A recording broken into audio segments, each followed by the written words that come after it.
Hello, ladies and gentlemen, my name is Kursubu, and welcome back to Infinity or Bust. This is episode Infinity Plus One, recorded on Friday, January 24th, 2014. Let's get out of the hidey hole. Say hello to Wolfbert. As you know, over at infinityorbust.com, we are raising money for the Child's Play charity, which gives toys, books, and games to children's hospitals around the world. So far, we've raised, wait for it, $169,194.42 times 0 towards our infinity dollar goal.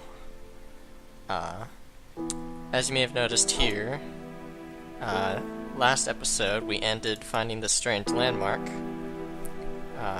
originally heading away from the compass direction, but I feel like this way might actually be faster way to get to infinity. It's the railroad to infinity, as it seems to be so named. Fortunately, at the end of last episode, I got a minecart and some food, and check out this railroad, see if it's any better than this nice long walk we're having. So, currently seems like we're just going over some ocean, but I think somewhere up ahead, here we go, got some desert coming along, little desert island. This sound is pretty loud, isn't it? Okay. So, as usual, I will frequently be answering questions that are left in donator comments and in the comments of videos. Today I have one comment from Mapmaker10, who asks, why is the ground so jittery? And I think it's pretty obvious that this road to infinity is making it pretty jittery. You can see as the selection box just sort of freezes every once in a while along with the rest of the game. And as this railroad continues onwards to infinity. Oh. Let's see. I feel like... Let's see. There we go. So, I unfortunately don't have any space news today, but I can tell you a little bit about the games that I've been playing recently. Last month or so, I've been going on a bit of a Kingdom Hearts binge. I played Kingdom Hearts 2 for the first time, and I was originally told that compared to the first game, it was kind of so weird that it wasn't really so worth playing. But actually, I found it pretty enjoyable, and the story was very interesting. I also got my hands on 2 of the DS games. First, I played 358 over 2 days, which was actually, I enjoyed that one a lot. The story is a little bit unconventional, I guess. But it was very interesting. I also recently started, what was the other one? Recoded? Which I guess was apparently more of a mobile game originally. And it's been a little weird. It's very different. It's very different. But I'm not quite sure how well it's gonna work. But we'll see. Come on. So, I guess this also is reminding me of another viewer question that I got from Nathaniel Wintzel, who asks why the trees are weird colors. And as you may know, for so many years, been using this texture pack by AxeJZ1, which you can, as usual, find a link in the description for.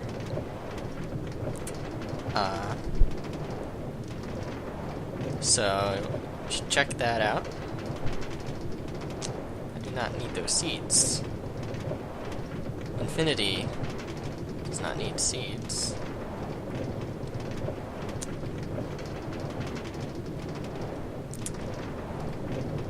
I also recently have been played a bit of Smash Bros. Brawl. Bit rusty, but it's been pretty neat playing around with that again, finding people who are better and worse than me at the game. One other interesting thing is I got my first smartphone. For many years I've been using sort of an old dumb phone, or whatever you want to call it. But just a bit after Christmas, I finally got a pretty old version. Got it for just like a 99-cent free-ish upgrade. But I've been having fun playing around with that. Quite interesting going through this mountain, eh? Wonder how long this thing goes.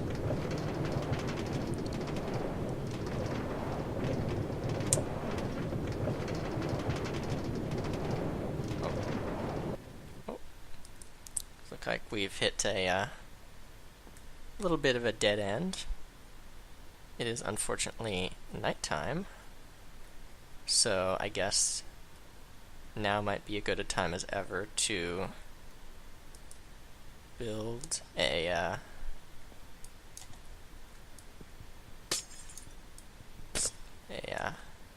hidey hole.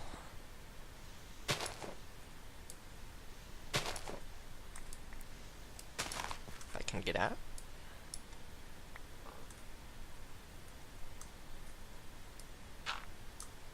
Oh, that's right between these trees.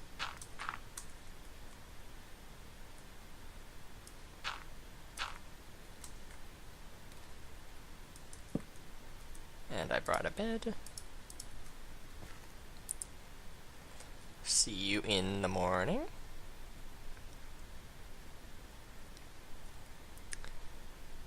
And an infiniteness. Oh, ow. Let's get back to here, shall we? And the stupid seed that keeps getting in my inventory. Oh, yeah. Leave this behind. And let's get back on the railroad.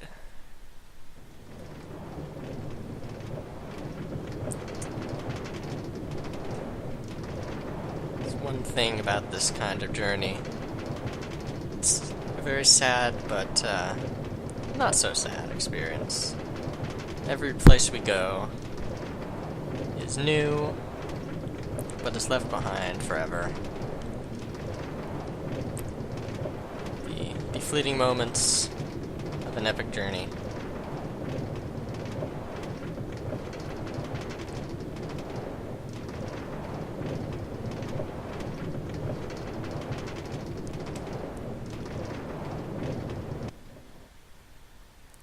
Oh.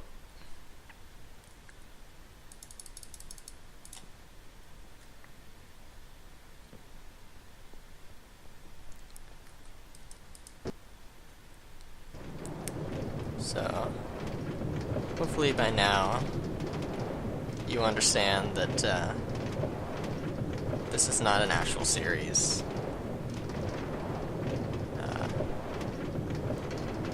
This has all been based on Farlands or Bust by Kurt J. Mack, who's raising real money for Child's Play charity over at farlandsorbust.com with a wolf, perhaps more or less similar to that one, in Minecraft Beta 1.7.3 rather than in Snapshot 14W04A.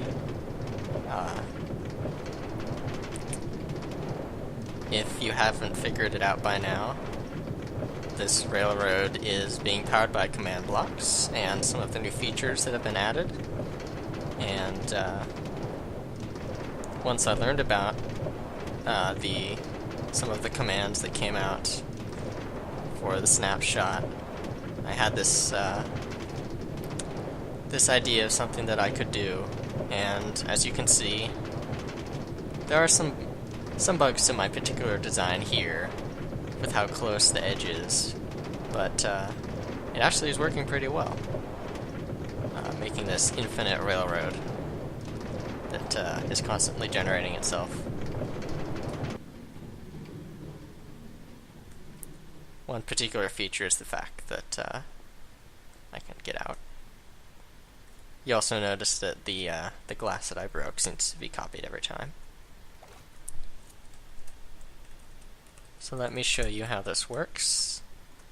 It's relatively straightforward. The fact that there's a carpet here is not just for decoration, is actually for hiding some redstone and the command blocks. So first here, there's actually sort of two parts to this design. First, there's this plate here, which activates this short redstone signal to reset this command block, which has a test4 command for all entities. I guess players might have been better, with a radius of 2. And this is going to get activated by this other pressure plate rail. And I'll explain that in a sec, but when you go over this and you're actually riding the cart, this command block will power this other command block, which does a clone command basically of about 25 blocks, or 27 maybe even, and just pushes it right up ahead. I mean, it's about as simple as that. I'm doing replace so that all the air gets filled. As you can see here, it's 648 blocks cloned. And the reason that there's this previous updating part is because this clone actually clones the command blocks themselves that are cloning. That's why it's allowed to be infinite. That's why it's basically infinite. But that means that this particular command block is sort of in an activated state, where going over it again wouldn't activate it again. So what I do is I have this extra one here, which will cause it to activate and do the test for, but fail since I'm far back. And that allows it to reset and repower this actual workhorse. And the reason I have it doing this other longer, more complicated part rather than just putting it directly next to this pressure plate thing is because if you don't do that, then even an empty minecart will activate the rail duplication. And if you want to get out of your minecart and walk around and enjoy the beautiful scenery, that empty minecart's just going to keep on going and generating the railroad without you. And when you try to catch up to it, it's just going to keep generating, and unless you're like in creative mode and do a running dash jump to fly, it's going to be pretty difficult to catch up. So, yeah. I mean, there's nothing to building this. This is only here so that I can have the powered rail. I could have probably done it differently, but this way worked well with the duplicating. I would recommend possibly putting a few more blocks ahead of the copy boundary so that the loading of everything has some time to catch up with you. Because as you noticed, sometimes it didn't fail. It did fail to actually activate, and I think that's just because of the lag. So I hope you enjoyed my kind of parody, all in good fun, of Farlands or Bust. Look forward to Flobathon, which Curtis said would be somewhere in early March. So, my name is Cursiboo. Thanks so much for watching. I will see you next time.